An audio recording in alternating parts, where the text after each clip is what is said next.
What's up? It's time for Wake Up and Level Up. I'm your boy, Mario Armstrong, here to jumpstart your day in less than 5 minutes. If you're checking out the audio podcast on your favorite podcast player, thank you. If you're here on YouTube, we appreciate you. Hit me in the comments. Today, I'm going to talk about how you can get support for your passion from people that you care about.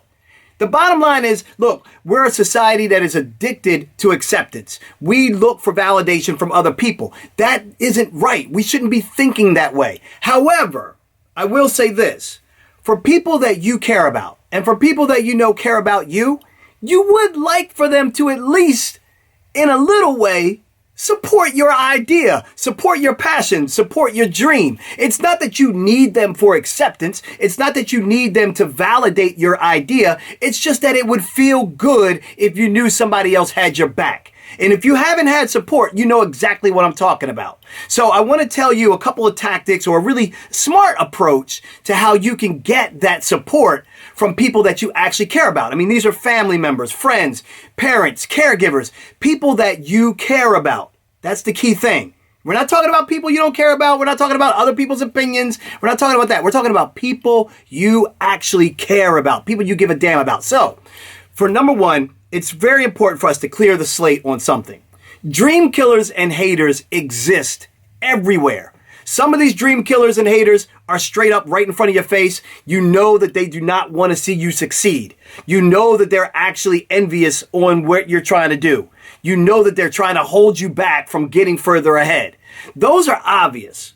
But then we have dream killers that don't know that they're dream killing on you. For example, you could have a family member, a spouse, a partner, a parent, a friend saying something to you like, why don't you stop wasting your time pursuing that idea? Why don't you stop trying to become a great songwriter or a singer? Or why don't you stop trying to become a social media consultant? You don't have that education or that degree or that background or that experience. Like, why do you want to become an author? You've never written a book before. Like, those people that you care about that say those things may not even really realize that they're dream killing. Here's why. They're operating from a place of concern. When you have family members that love you and actually legitimately care about you, they're actually dream killing in a way that they think is helpful. They think that they're protecting you. They think that they're keeping you safe from failure, from risk, from losing.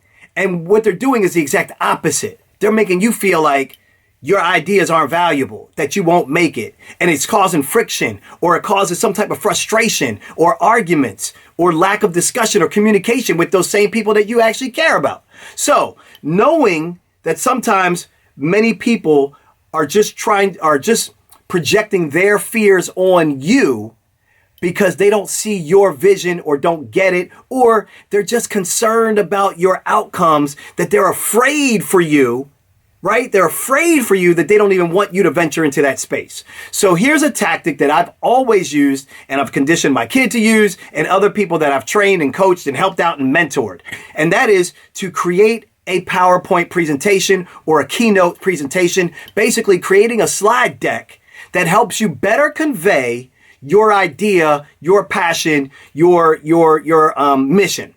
And so what you need to do is for this slide deck, you only need to answer a couple things. This doesn't need to be elaborate. You don't need to hire graphic designers. You don't need a bunch of people giving you input on this. You need to answer some basic questions. Number one, who are you?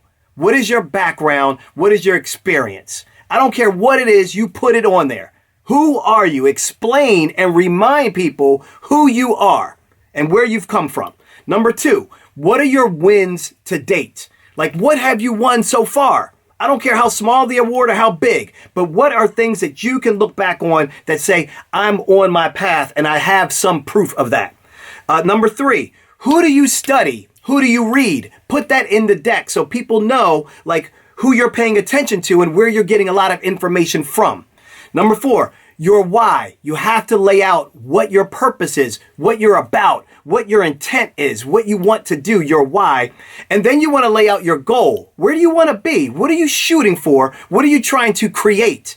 And then the last thing is, what's your plan to get there? What are the steps that you're intending to take that will help you achieve those results? If you need help putting this deck together, please hit me in the comments. Find me on Instagram at Mario Armstrong. If you're watching this on YouTube, hit me in the comments and tell me you need help. I really want to put together a master class for this and offer it to you for free, because if you put this deck together and can convey your message more clearly and do it visually, people start to respond differently. They see the amount of time, energy, and value you put into your idea, that they start to support you better, support you stronger. And that's what you're looking for, those internal stakeholders that can always have your back.